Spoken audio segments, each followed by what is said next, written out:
Okay, so we have camshaft actuator adjuster. You know, different people call it differently. Already installed, which is this baby over here. Um, as you can see, the timing chain is back on its place. There's that tensioner that I was telling you about that the service bulletin calls to be replaced. That chain just goes around here, and there's a separate chain with actually timing chain that's only for the camshafts. The service bulletin tells you once you remove this tensioner, like I said, there's a check valve for the oil that needs to be installed, because on the early ones they were not there, and then Mercedes-Benz came out with this idea to put those check valves in. On the later ones they are there, you just need to check if they are there or not.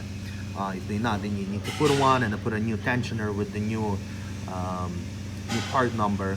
Well, like I said, I mean, that tensioner, which is tensioner for this small chain, was not our problem, even though you first need to go through the service bulletin to figure out if that's the problem or not, because the noise is coming from this area and you will not know if that's the tensioner problem or not. So first you replace the tensioner, put in the check valve.